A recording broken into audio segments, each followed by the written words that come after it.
n'ubu turaziranye eh arangije arambwira bwivuyeho ngo hari igihe hasigara ari icyatsi kibisi. izo nyine ubwo nibwo bushobozi nyine okay sorry kubivuga gutyo nubivuga ushatse kubivuga nabi nakubwo wabingaho komeza baza kureba platform turi kuvugiraho utagiye kunera ubwoba boss Michael ubwo ngira ngo nasobanuye n'abandi bantu Mike wayihaye kirangiye ivaho agasigara uko wari umeze cyangwa hari utuntu ama side effects agaragara. Mike okay reka nawe nambivugire muri rusange. Sure. hari ukuntu abantu babona ikintu na kikiri negative akatagishyira mu buzima bwose sibyo nimba wenda ariyo makuru afite cyangwa se nimba ari we muntu bahuye afite tiro y'icyatsi afite tiro amenya kuntu imeze cyangwa se tatu mu yandi magambo tamenya kuntu imeze akatavuga niko bikorwa kuko nyine nibwo bushobozi bw'amakuru afite sibyo iyo access afite ku makuru nyine niho agera urumva. So ikindi kintu nabwira abantu be kwizera ama social media cyane ibintu postingwaho ngo yumve ko ni ukuri ngo umuntu ngabanya ngo posting ngo yakoze ngagatiro keza ngakoze gatatu keza giruka. First of all babanza umenye abo bantu cyangwa se uwo muntu urimo gupostinga ibyo bintu yakoreye nde bite postinga ko akora kuko arabikora afite ubuhamya bw'abantu yakoreye bavuga pana kuvuga ngo nyine ngo abonye umuntu yapostinze ngo nibyo sibyo bikwizera nyine tu bikwizera social media cyane. Wapi so ikintu warumbaje ni igihuha nk'aba star bacu cyane ikintu warumbaje ngo gahora n'umuntu ngafite ngo tiro y'icyatsi nyine ibyo navuze ukabona umuntu ngo arapostinga ibintu ukamukurikira ibiki n'ibiki bro biro binabamo karite ya mbere ya kabiri ya gatatu kugera nko ya 10 sibyo.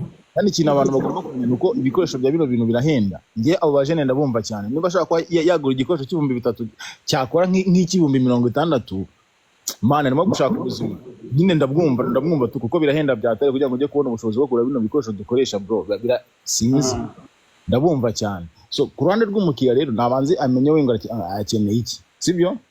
Nimba bakubwiye gukora 3 y'ibihumbi 10 cyangwa se 20 ahandi bakora 60 menya itandukaniro ririmo sibyo. Ariko nabonye n'ubungu barize n'imitwe nyine gushyira ku biciro nk'iby'abandi urumva nyine iyo mitwe nabo barayifite. So banza umenye amakuru y'icyo kintu apana kuvuga ngo nishema ngo yapostinze ngo ramuzi oya wimwizera gutyo mane agiye gukira n'ubuzima bwawe sibyo. We banza umenye amakuru yizeyo kuri uwo muntu mbere yuko ujya gusura n'amafaranga yawe mbere yuko ujya no kumwisheta n'imbere ngiye niko kantu nabarabura nta kindi. Ariko nyine ubwo ubishyizeho mu cyo bibaye clear ko tatu uyishyiraho igihe cyazagera cyo kuvaho agasubira uko hari hameze. Man ahangaha mfite abantu benshi nakoreye ushobora no kujya kubona ko umuntu naje gutayama kubwiye ukuri.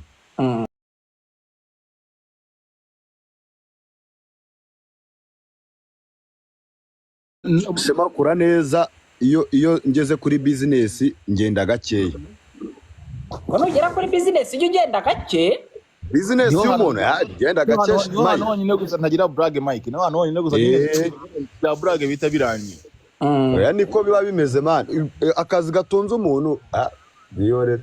Urumva rata Mike niko kantu ko nyine gusa ndakoze kuri no si karakunda. Namuziro ukamenyereye nanjye mpita nkumenyera sana. Nta bintu byo gukina muri business. Ariko ngewe tatizafata nzashima. Nimbona tatizafata ikagaragara. Wowe yagako yagaragara. Utaza kureba muri iriya foto kubera ko bagerageje kumukesha nagaruke muri kamera. Iriya foto rega nago nyizi, iriya foto nago nyizi wonzi ndamuzi nagira foto. Harahuye rega mai. Iyi telefone yanjye urayibona muri screen yayo. Umva ngani.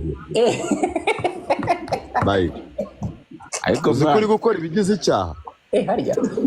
Ikibazo cya Mike. Urabona ko nago yize.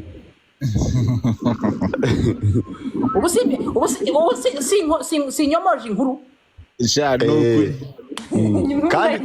kandi platform ukoreyeho amakosa biba biri na ngombwa yuko ari nayo usubireho ukajya gusabira imbabazi cyane. Ese ariko sort official ugira ikarita uba muri RMS cyane ubu ufite ikarita ese so reka nkwaza akantu gato k'amatsiko. Iriya RMC yanyu n'umuyobozi mushya